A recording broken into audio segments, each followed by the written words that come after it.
No Saber Direito desta semana, o curso é de Direito Processual Civil. Você vai ampliar os seus conhecimentos sobre teoria e prática de ações possessórias, o histórico delas, as ações possíveis, as inovações no CPC de 2015 e muito mais. As aulas são com a professora Margarete Nunes.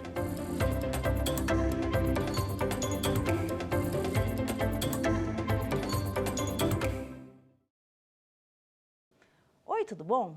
Meu nome é Margarete Nunes, sou professora de Civil, Processo Civil e Prática Jurídica Civil. E essa profissão de magistério desenvolvo porque sou advogada. Venho aqui hoje, no Saber Direito, falar com vocês sobre as ações possessórias. E nessas 5 aulas que desenvolverei, pretendo falar sobre a teoria e a prática das ações possessórias no país hoje. Cada uma das aulas tem um projeto um pouco diferente. Nesta primeira aula, vamos falar sobre o histórico das ações possessórias. Quero trabalhar com vocês todo o desenvolvimento das ações possessórias no decorrer dos anos, né? Iniciando na Constituição Federal do meado do século XX. Na segunda aula, vamos trabalhar sobre as ações possessórias hoje existentes, quais são as 3 ações possessórias e como elas hoje se desenvolvem. Posteriormente, na terceira aula, falarei sobre as disposições gerais das ações possessórias. Qual é o procedimento específico que cabe a cada uma das ações possessórias? A quarta aula, por sua vez, teremos os fluxogramas das ações possessórias. Como procedimentos especiais, como as ações possessórias, têm um fluxo diferenciado do procedimento comum e esse fluxo, quais são as sutilezas que eu devo destacar comparando o procedimento comum aos procedimentos das possessórias. Por fim, eu destaquei e selecionei julgados e partirei da súmula vinculante 23, aqui do Supremo Tribunal Federal, em que destaca a necessidade de que ações possessórias que envolvam o direito de greve sejam julgadas pela Justiça do Trabalho. Esse projeto aqui, então, inicia-se com a primeira aula sobre histórico das ações possessórias. Primeiramente, então, a gente vai à Constituição Federal de 1937. Essa Constituição Federal, é importante destacar que ela foi ingressada à história do país numa época que nós não tínhamos democracia, né, no governo de Getúlio Vargas. Essa Constituição Federal, então, deu poderes ao poder executivo de uma forma destacada, e nessa hipótese desta Constituição de 37 foi concebido o primeiro Código de Processo Civil, que é justamente o que eu me aterei agora, sobre as ações possessórias. Vocês veem que a ação possessória é tão antiga no país que ela já está no país regulamentada no primeiro Código de Processo Civil, lá em 1939. Em 1939, então, tivemos a disposição na época denominadas demandas de interditos possessórios.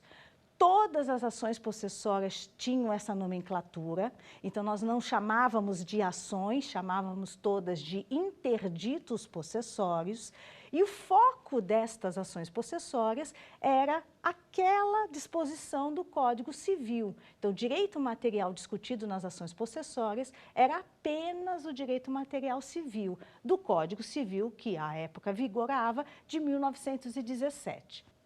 Bom, as ações possessórias, então, no Código de 1939, regulamentavam apenas o direito privado. Não havia expectativa de regulamentar nenhum direito material público. Nós estávamos num governo que não democrático, a ideia da sociedade à época era discutir apenas direito entre pessoas, e estas pessoas, então, estavam no direito material privado. Isso vigorou até a década de 70, né? Então, nós tivemos a Constituição em 1967 alterada, e esta nova Constituição também teve alguns percalços de mudança em 69, né, nos regimes de governo e de possibilidade do Estado, e isso fez, então, com que o Código de 73 também tivesse um olhar do direito privado. As ações possessórias ali contidas tinham expectativa apenas de regulamentar e dispor conflitos entre particulares. Bom, em 1973, o Código de Processo Civil vigorou e a Constituição Federal de 1988 é que aí sim traz um olhar muito singular às ações possessórias, né? Nós passamos a ter, com a Constituição Federal, possibilidade de discussão de direitos individuais e coletivos, direitos sociais trazidos com grande importância, e essa importância trazida aos direitos sociais fez com que as ações possessórias também necessitassem de ajuste. Quais os ajustes?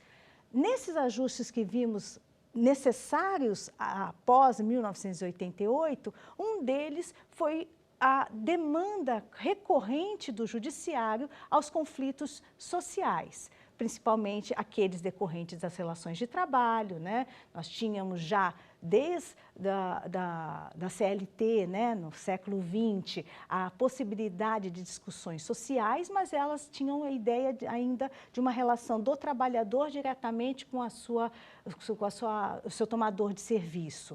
Após 1988, você tem muito mais força de grupos sociais e essa demanda social passa a ter grande importância para as ações possessórias. Então, como vocês veem, a Constituição Federal de 88 traz uma necessidade de ajustes das ações possessórias que não havia disposição normativa nem previsão legal para que ocorresse essa situação. O Código de Processo Civil de 1973, então, ele tratava ainda, como historicamente tínhamos, as ações possessórias privadas. E a Constituição Federal, então, de 88, com demandas sociais necessárias, não estava mais se comportando as ações possessórias para aquele fluxo jurisdicional necessário. Como que a gente vê isso?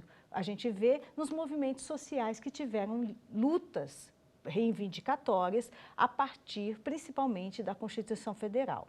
Esses movimentos que eu posso destacar são na esfera trabalhista, na esfera dos direitos à terra, à saúde e à educação, que vamos trabalhar nas próximas aulas com mais atenção. Essa situação, com as ações possessórias do Código de 73, estavam dispostas no artigo 920 e seguintes. Aqueles que estiverem nos acompanhando, recomendo que também façam um acompanhamento normativo ou pelo site do Planalto, né, com acesso à legislação, ou então por brochuras que tragam, um vademecum, que tragam o código que eu estou mencionando. O código aqui, então, revogado, de 73, ele não atendia às demandas sociais. E por que eu afirmo isso? Afirmo no momento em que uma citação do réu, na modalidade que existia, exigia que fosse feita pessoalmente.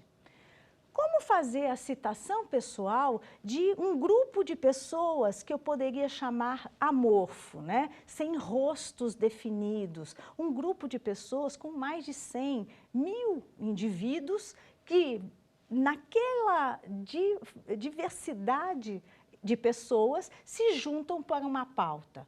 Eram ações possessórias que se perdiam no judiciário. Essa necessidade de ajuste fez com que fizesse a inclusão de dispositivos novos no Código de Processo Civil, agora vigente, de 2015, fazendo com que as demandas sociais tenham, inclusive, processamentos específicos que veremos adiante, né? Gostaria de chamar nessa oportunidade já um dos nossos testes, né, para que a gente faça reforço do conteúdo aqui descrito. Por favor.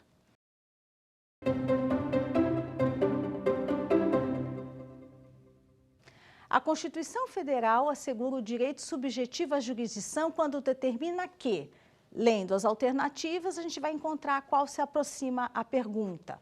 Ninguém poderá ser compelido a associar-se ou permanecer associado. Letra B, a lei não excluirá da apreciação do Poder Judiciário lesão ou ameaça a direito. Na alternativa C, temos a afirmativa de que ninguém será obrigado a fazer ou deixar de fazer alguma coisa, senão em virtude de lei. A última é assegurado o direito à indenização pelo dano material ou moral decorrente de sua violação. Nesse quiz, você observa 4 alternativas que trazem afirmativas corretas, só que a única que se relaciona à pergunta é a letra B. A lei não excluirá da apreciação do Poder Judiciário lesão ou ameaça do direito. Por isso, o acesso subjetivo à jurisdição estaria na letra B, como constitucionalmente temos assegurado. Tá? Continuando nas nossas questões sobre as ações possessórias e o histórico das ações possessórias, eu queria mostrar a vocês quais foram os dispositivos primeiros das ações possessórias, como eu estava dizendo, lá dos interditos. Os interditos no Código de Processo Civil de 1939 estavam dispostos no artigo 371 e seguintes. O que diz esses dispositivos? Afirmava que a turbação ou violência, quando datar de menos de ano e dia, o autor poderia requerer o mandado, já na época assim denominado, de manutenção ou de reintegração. Como nós sabemos, à época, também usava-se o latim, mesmo nos dispositivos normativos. E aí menciona initio literis, provando desde logo a posse, a turbação ou a violência praticada, e essa violência, na época, não se denominava esbulho, chamava necessariamente violência.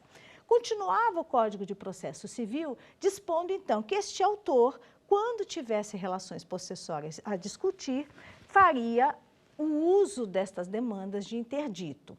Na época, também, só cabia demandas de interdito possessório, de reintegração, manutenção ou o próprio interdito, em judiciários da Justiça Comum. Lembrando que em 1939 sequer tínhamos as possibilidades de justiças especiais como atualmente temos.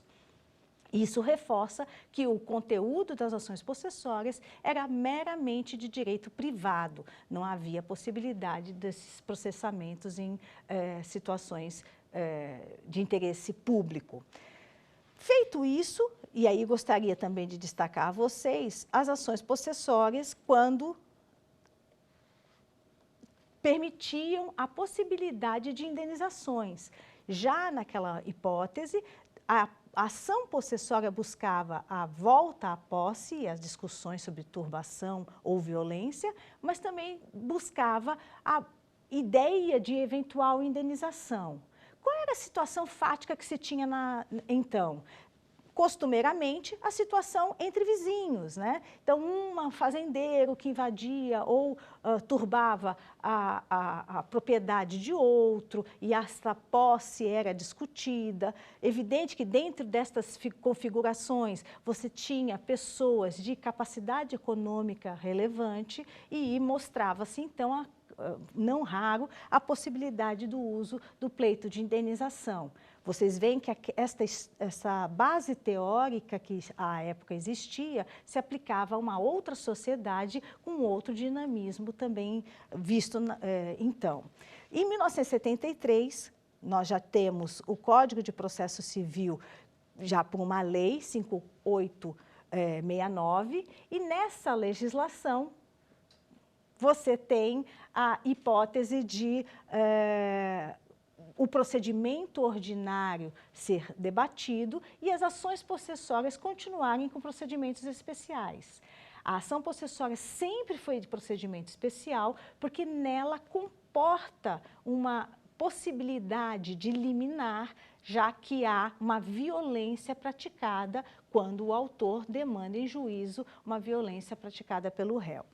O procedimento ordinário, lá do Código de Processo Civil de 73, estava regulamentado no artigo 274 e os procedimentos especiais, as ações possessórias, estavam então dispostas no artigo 920 e seguintes. Comparativamente às leis que estou mencionando, em 1973, o Código era muito mais simples do que hoje nós temos aqui. Também, em contrapartida, o Código de 73, ele trazia mais refino do que o Código de 39. Em 1939, o Poder Judiciário tinha muito mais discricionariedade, já que o Código trazia alicerces, mas não trazia tamanho detalhamento processual. Em 73, por volta, a gente tem aqui a situação de as ações possessórias estarem consideradas com descrição muito mais refinada, exigindo, inclusive, do autor maior requisito formal. O artigo 921 de 1973, do CPC de 73, dispõe que o autor já era lícito cumular pedidos de perdas e danos, além da demanda possessória, cominação de pena pecuniária, caso se reprisasse a violência ou a turbação praticada pelo réu, eventual desfazimento de construções ou plantações que tivessem sido feitas pelo réu na violência. E nessa conjectura você tem a situação do réu aqui com também poderes, inclusive de pedir, como hoje ainda se mantém essa possibilidade, de pedir pedido contraposto, né, de fazer com que haja a proteção possessória também quando ele for fazer a sua manifestação de defesa. As questões que também começam a se colocar mais claras é que a ação possessória, como não se confunde com as ações de titularidade de bens, então ela não tem pertinência e conexão com situações de propriedades e tutelas específicas sobre titularidade, a ação possessória começa em 1980 a não permitir que seja discutido na pendência de uma ação possessória demandas que envolvam a titularidade da coisa, né? É uma novidade que vai se colocando a partir de 1980 apenas, então quando uma pequena reforma no Código de Processo Civil de 73 se colocou. Os processamentos começam a ser claramente diferenciados. Você vai ter processamentos específicos para a reintegração de posse e para a manutenção de posse, e um processamento outro para o interdito possessório, proibitório, em que você tem apenas uma situação ainda não concreta de violência. Feito isso, quais são então as condições que o legislador em 73 coloca, né? Ele coloca a necessidade do autor de fazer algumas provas. A inicial tem aquela situação já de pré-requisito, que no passado era muito fluido. O autor ia, mesmo em procedimento especial, até 73 ao judiciário, e lá no judiciário acabava por convencimento mostrando as razões que ali justificavam seu pleito. Em 73 começamos a ter rigores formais. O advogado passa a ter imposições muito mais claras, normativas, e ao judiciário também deveres ilimitadores de dar e eventualmente conceder liminares. O autor então tinha que provar o quê? Ele tinha que provar a posse, ele já tinha que fazer a prova da turbação ou do esbulho praticado pelo réu. Então, essa prova da violência é pré-requisito da demanda, não há possibilidade de ser apenas um indício para a ação de manutenção e de reintegração de posse. Nós temos que fazer prova numa inicial das datas da turbação ou do esbulho praticado e, não menos importante, temos que fazer não só a prova do passado, como a prova da data do ajuizamento da ação. Naquele dia, existe ainda a turbação ou o esbulho? Essa é a principal peça do quebra-cabeça quando da propositura da ação pelo autor. Isso feito, você tinha aquele, em 73, o pré-requisito, que ainda era a regra, de citação do réu. Não impedia também, por conseguinte, de você ter o juiz designando uma audiência de justificação. Essa audiência passa a ser concebida também apenas na situação de manutenção ou de reintegração de posse, quando não ficava clara a efetivação do esbulho ou da turbação. Também temos que pensar um pouquinho no contexto social e histórico, né? Evidente que o nosso ouvinte, né, o nosso estudante aqui está sabendo que em 73, aquele demandante não possuía fotos de modo fácil, o acesso à prova, que é um dos requisitos das ações possessórias, naquela oportunidade tinha grande dificuldade de ser praticado. A gente passa a ter facilidades hoje, né, com outras formas de coleta de provas e admissão de provas. Então, essa audiência de justificação concebida em 1973 era muito praticada no Poder Judiciário.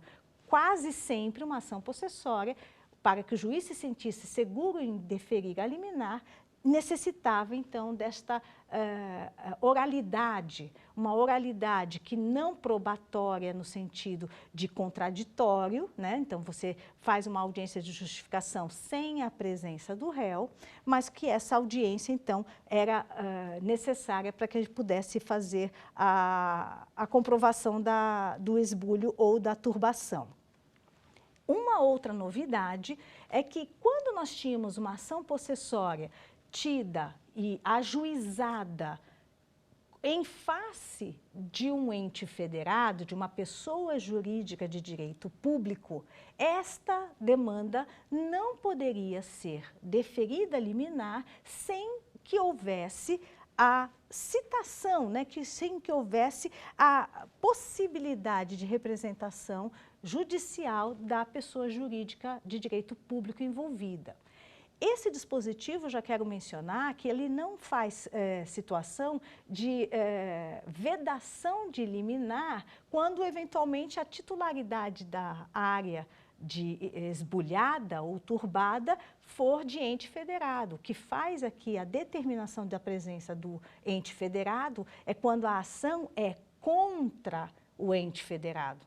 Então, o ente federado, estando no polo passivo da relação judicial, é imposto pelo legislador já em 73 e hoje continua também, a gente vai estudar com calma isso mais adiante, mas isso ainda continua no dia de hoje, mas é imposto pelo legislador a presença do representante judicial. Quando essa audiência de justificação se realizava, o CPC de 73, então dizia que o juiz faria, desde logo, expedir o mandado de reintegração ou de manutenção de posse, né? O julgador, pelo legislador revogado, ele falava até sobre julgar procedente a justificação. Essa terminologia não é muito adequada, porque o julgamento, nós sabemos que ele se dá só ao final, né, no momento da sentença. Então, não é um julgamento da liminar, é uma tutela específica, né, especial, porque o procedimento é especial, e essa tutela especial, então, ela traz uma singularidade, fazendo com que o juiz, no momento ainda preliminar, mude, altere, por ordem judicial, as realidades que as partes estão vivendo. A audiência de justificação, então, ela necessita a presença da pessoa jurídica de direito público apenas se a demanda for contra esta, né? Nessa finalização de eventual audiência de justificação, nós temos a posição desta liminar. O que será essa liminar e como ela se aplica? O juiz expedindo a liminar deverá ser cumprida imediatamente. A liminar independe da citação do réu. O réu pode estar ou não presente à audiência de justificação, o que fazia já em 1973 que, concedido ou não o mandado de liminar de manutenção ou de reintegração de posse, o autor promoverá, nos 5 dias subsequentes, a citação do réu para contestar a ação. Esse dispositivo aqui, a gente, quando faz a leitura, sempre, no primeiro momento, fica até em dúvida. Puxa, concedeu a liminar ou não, o autor promoverá em 5 dias subsequentes a citação do réu? Na realidade, a gente sabe que só pode ser feita a citação pelo Poder Judiciário. Esse prazo do autor de 5 dias não diz respeito à prática e à efetivação da citação, mas sim às condições que o autor vai dar ao Judiciário para que a citação se efetive. Ora, como se efetiva a citação?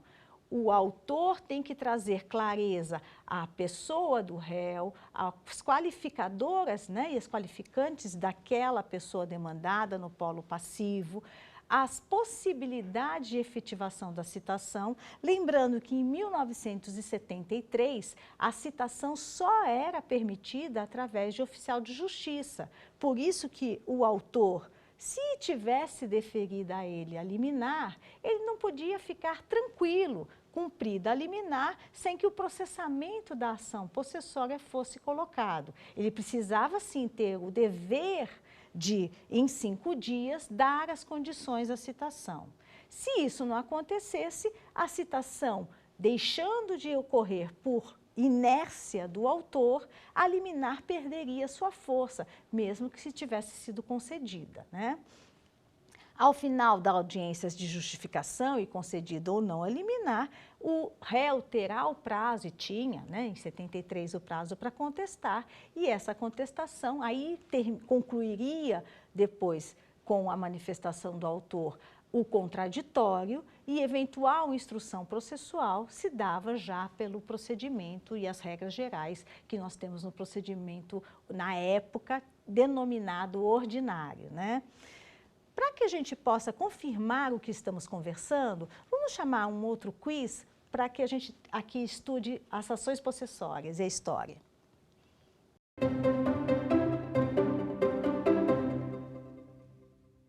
A Constituição Federal de 1988 reforçou a tripartição de poderes, acabando com a posição de superioridade do Poder Executivo, inclusive nos conflitos possessórios.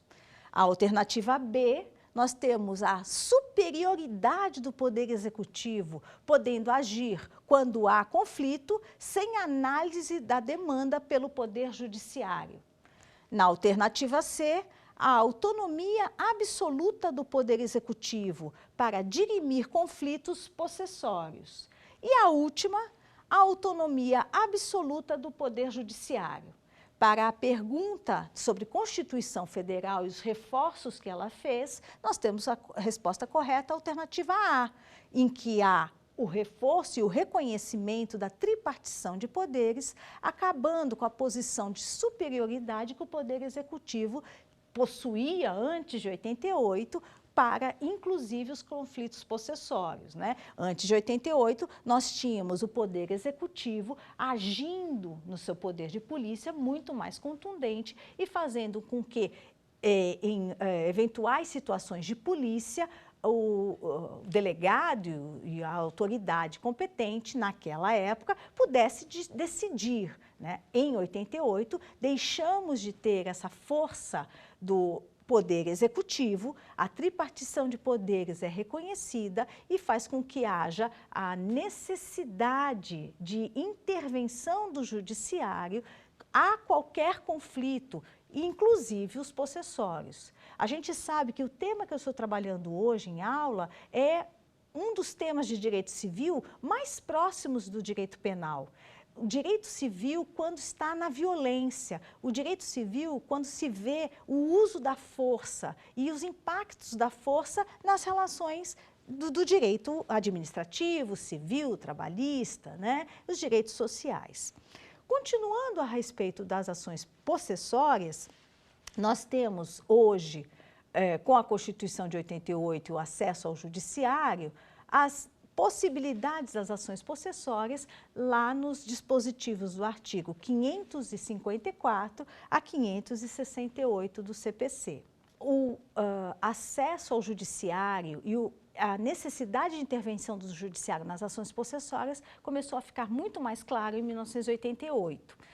O que vimos, então, nessa dinâmica? Nós começamos a ver, como eu disse logo no início da aula, né, apresentando a parte histórica, começamos a ver a situação dos conflitos sociais valendo-se dessas violências possessórias, né, de eventuais esbulhos, manutenções e ameaças, né, que a gente vai conversar nos interditos proibitórios, vemos essa situação muito mais clara aí após 88, quando temos movimentações sociais em que fazem, pelo uso da força, invasão de áreas em que o foco desta força não é utilizar aquela posse de forma permanente.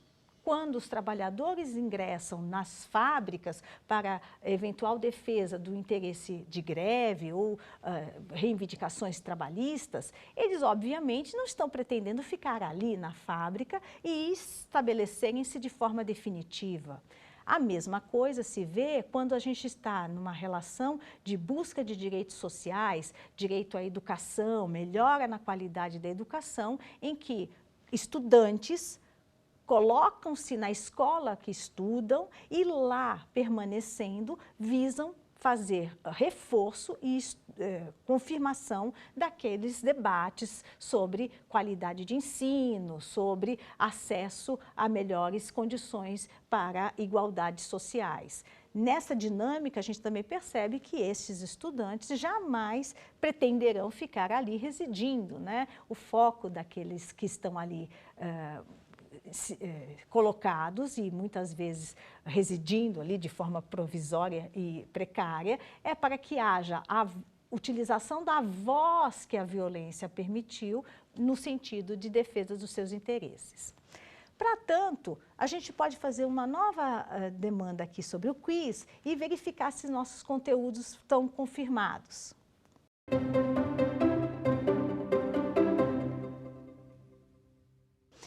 Atualmente, as ações possessórias mantêm a restrição ao direito material civil. Somente podem ser propostas quando há discussão da propriedade.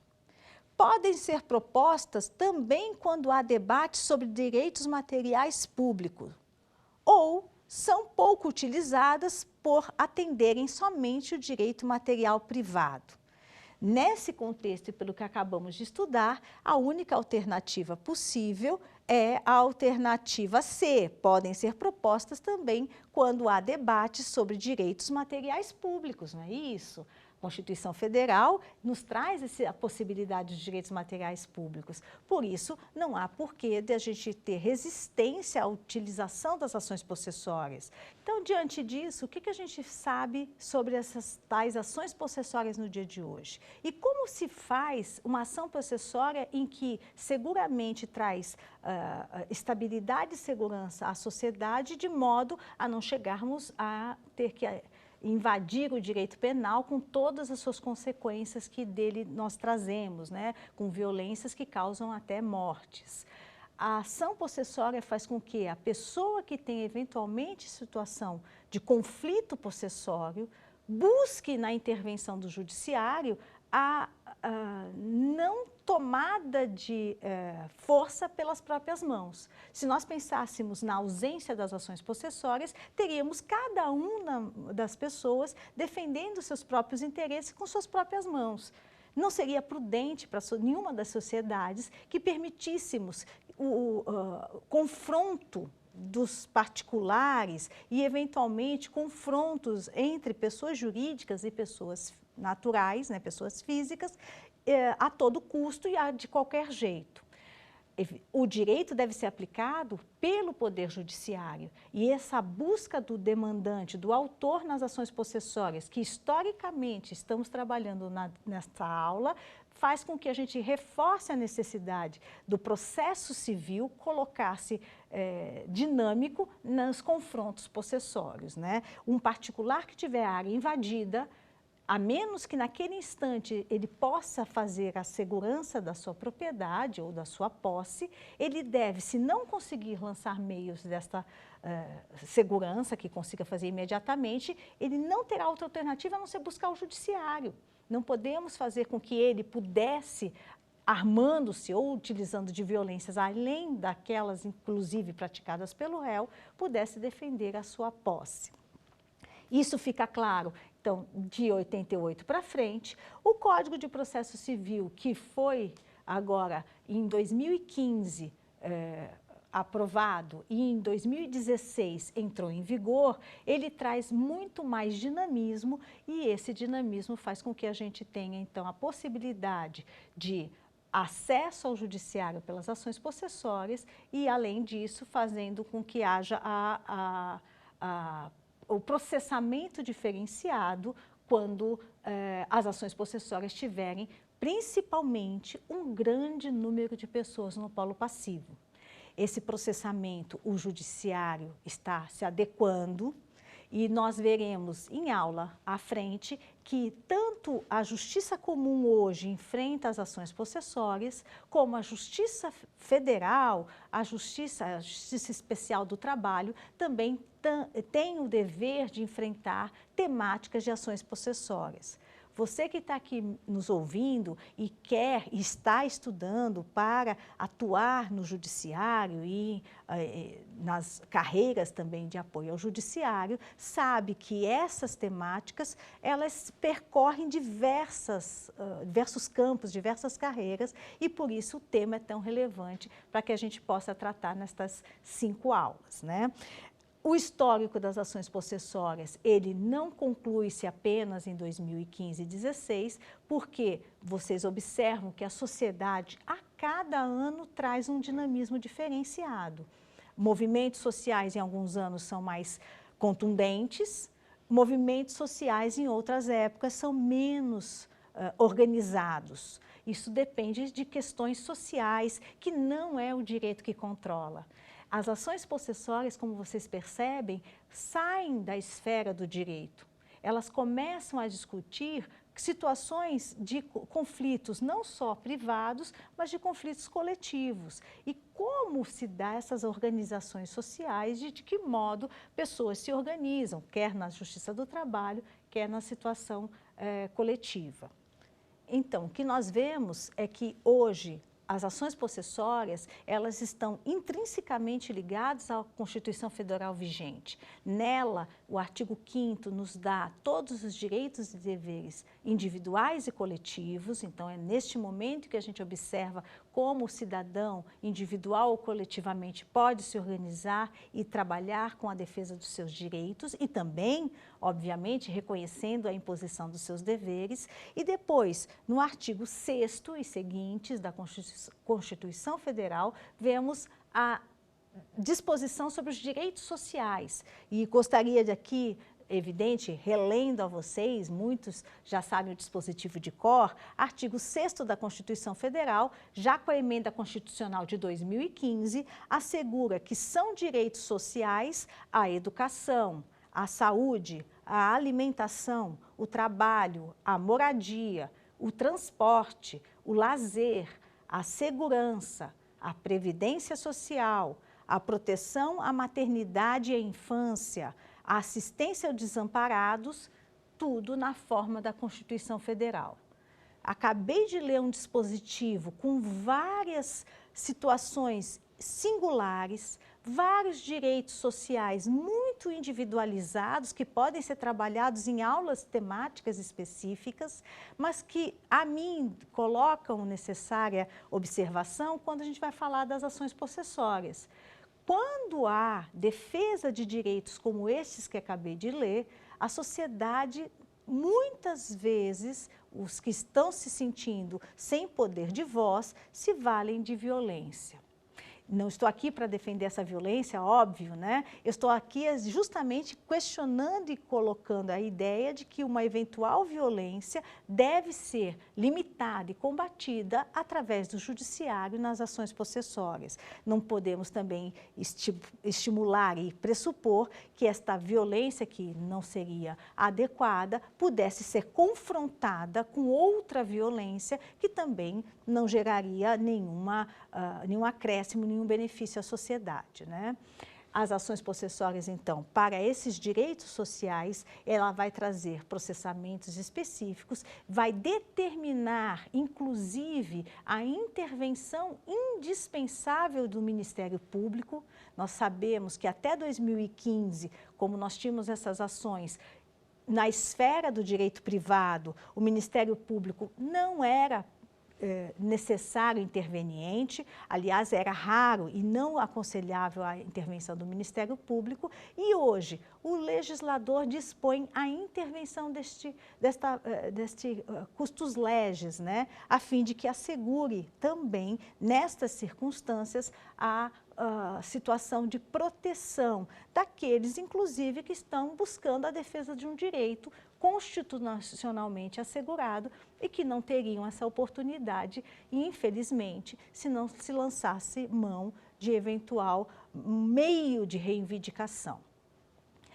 Para isso, você vai verificar que a intervenção do Ministério Público, a intervenção de Defensoria Pública, quando houver situações nesse perfil, também serão relevantes e trarão imposição ao Poder Judiciário para que, inclusive, se demande órgãos públicos que tragam debates e proteção, por exemplo, à moradia. Se nós temos uma situação de movimento social que faça a busca de defesas de coletividade sobre o direito à moradia, a secretaria específica estadual do município, do eventual Distrito Federal ou inclusive da União deve ser envolvida na demanda judicial para que possa tentar fazer em programas sociais, em programas habitacionais, o ajuste à moradia que aquele grupo específico reivindica. Temos, então, as ações possessórias com a Constituição Federal, trazendo uma amplitude muito maior, o Judiciário enfrentando essas questões de modo a colocar temáticas de direitos públicos nas ações possessórias e começando as ações possessórias a colocarem-se no Poder Judiciário Federal, na Justiça do Trabalho. O conflito foi tamanho nessas temáticas em que ocorreu a necessidade de a intervenção do Supremo Tribunal Federal com a súmula vinculante 23, em que assegura a obrigatoriedade do Poder Judiciário na Justiça do Trabalho, dirimir conflitos possessórios quando decorrentes de greve. Tudo isso reflexo da Constituição de 88. Então, vocês veem que aquelas ações possessórias, e nesta aula falando sobre o histórico das ações possessórias, aquelas ações possessórias previstas em 1939, elas não existem apenas nesse contexto de direito material, elas se colocam hoje também nas questões de direitos materiais, não só privados, como de direitos públicos. Faz com que o julgador e os advogados estejam preparados para enfrentar essas questões e delas trazer a solução melhor para o conflito, que não é volto a falar, de titularidade da coisa. Nós não estamos aqui nas ações em que se discute a propriedade, em que se discute a titularidade do bem, estamos aqui em ações que discutem o uso da coisa, e a coisa sendo a posse e eventual situação, inclusive, de detenção da coisa, né? Nós vemos hoje ações possessórias e o histórico demonstra que o judiciário enfrenta temáticas de ações possessórias em que meros detentores de posse inclusive muitas vezes irregular de bem público, pode sim ser questionada e enfrentada pelo judiciário quando vai fazer a solução do conflito entre particulares sobre o uso dessa coisa pública. Na última aula, principalmente, o estudo dos casos vai fazer com que a gente perceba que o direito material ele é muito fluido nas ações possessórias e faz com que haja a possibilidade do judiciário ter, sim, sentenças que resolvam solução de conflitos meramente possessórios, sem declarar propriedade e mesmo numa mera detenção. A princípio, poderia parecer até confrontante ao direito material civil. A gente vê lá que o direito material civil não reconhece o detentor como possuidor. A posse, o que significa? A posse é aquele que tem legitimidade em estar com a coisa. A detenção, por sua vez, muitas vezes se mostra irregular e o direito material não vai assegurar ao detentor possibilidade de direitos. Por que a ação possessória, então, assegura?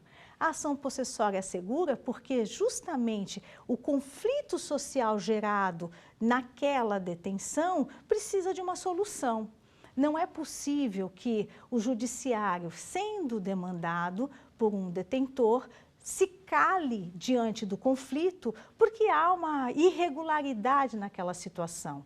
Se permitíssemos isso, nós estaríamos diante de uma situação em que o judiciário, não enfrentando o problema, traria uma insegurança àquela região muito maior, né? Pessoas, então, com detenção, hoje, depois da Constituição Federal principalmente, e eu vou trazer julgados específicos que tratam sobre o tema, fazem com que haja também a possibilidade dessa solução. O que é importante a gente, então, destacar nas questões históricas sobre as ações possessórias, que elas nascem no meio do século XX, que em 1935 a Constituição Federal de Getúlio Vargas traz a possibilidade do Código de Processo Civil de 39 dispor sobre um procedimento especial das ações possessórias. Esse procedimento especial vai fazer com que haja um rito processual diferenciado do procedimento na época chamado ordinário, para esse procedimento especial, fazendo com que as demandas que eram debatidas em direito privado para as realidades de confrontos possessórios fossem dirimidas com a intervenção do Poder Judiciário. Mas lembramos que naquela oportunidade o Poder Executivo tinha grande força. Não havia tanta imposição do Poder Judiciário nas intervenções dos conflitos. Ora, você tinha lá uma briga com o vizinho, a briga lá do vizinho fazia com que você chamasse o delegado e naquela possibilidade normativa o delegado intervinha. Ele solucionava o conflito sem que você tivesse que ir ao judiciário. O delegado, então, fazia a solução quase que por algumas discricionariedades que eram permitidas àquela autoridade, e isso fazia com que o delegado, discricionariamente, sem a intervenção e a polarização que o Poder Judiciário exige com a Constituição Federal, fizesse a solução, dissesse quem tem razão. Essa razão por uma autoridade única, sem um devido processo legal, a gente sabe que valia-se muitas vezes pelo poder de todas as ordens, né? Poder econômico, poder político daquele que demandava. E essa situação trazia confirmações dos poderosos em detrimento daqueles que não tinham acesso, né? Em situações que você não possua o devido processo legal, em que você não possua a intervenção necessária do Poder Judiciário, você vai ter o árbitro, como se colocava, né, a polícia, solucionando esse conflito. A possibilidade das possessórias em 39 vai para 1973 no Código de Processo Civil, mas quase como apenas uma confirmação do processamento que já existia, né? Posso destacar o nosso querido professor Humberto Teodoro Júnior, né? Um dos grandes processualistas civis brasileiros, em que ele, nas suas doutrinas, que trabalhou já daquela hipótese normativa de 1939, ele destacava que o Poder Judiciário ele era demandado, mas não como via principal, né? Já que nós tínhamos na sociedade autoridades que poderiam dirimir conflitos de modo direto. Em 73, a gente tem então esse novo Código de Processo Civil, mas a Constituição que vigorava em 73, que é a de 67, ela também, infelizmente, em 69, ela passa por uma transformação, voltando a ter a situação do delegado, da autoridade policial, como interveniente e possível solucionador do conflito, né? Isso volta, então, à ideia de que o Poder Judiciário era demandado por exceção, o Poder Judiciário era demandado em conflitos apenas e meramente de direito material privado, direito civil. Esse direito civil debatido entre os particulares fazia com que eles ficassem ali discutindo e tendo só possibilidades de iguais quando você tinha dois poderosos. Quando você tinha uma desigualdade de acesso ao judiciário, essa solução muitas vezes se dava fora do judiciário. Essa ideia, então, muda robustamente em 1988, quando você tem o advento da Constituição Federal. Nesse momento, a gente tem a Constituição Federal colocando direitos e garantias individuais e coletivas, artigo 5º. Depois você tem o artigo 6º e seguintes, trazendo os direitos sociais. Essa novidade e a confirmação da democracia traz a igualdade. Na igualdade, nós temos aí a necessidade de clareza e da intervenção do Poder Judiciário. Não por acaso você observa as estatísticas do CNJ trazendo números contundentes e robustos do avanço que a sociedade tem feito de acessar o Poder Judiciário para a solução dos conflitos. O Judiciário como terceiro, colocando estes que estão em conflito e trazendo a eles a defesa dos direitos. No Judiciário temos a contenção de poderes por aqueles que já possuem e a possibilidade de voz dos que não têm acesso a poder econômico ou, eventualmente, outros poderes que a sociedade reconhece, como políticos, né, e de influências. Essa situação, então, traz as ações possessórias com muito mais força. Então, historicamente, o que eu posso destacar, você tem um avanço numérico muito robusto e considerável para estas demandas, faz com que o legislador, já esse nosso Código de Processo Civil, que vamos estudar nas próximas aulas, ele vai ter uma amplitude maior e um reconhecimento desses novos conflitos que temos no Poder Judiciário, e essa situação vai se colocar em 2015 muito mais clara para que a gente possa ter a intervenção do Judiciário solucionando esses direitos sociais.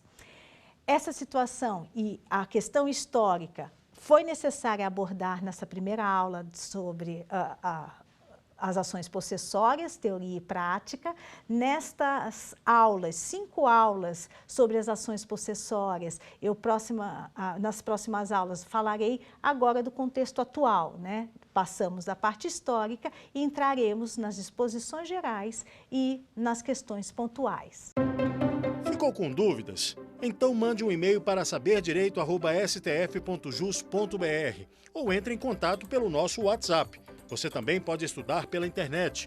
Basta acessar o site tvjustiça.jus.br ou rever as aulas no canal da TV Justiça no YouTube, TV Justiça Oficial.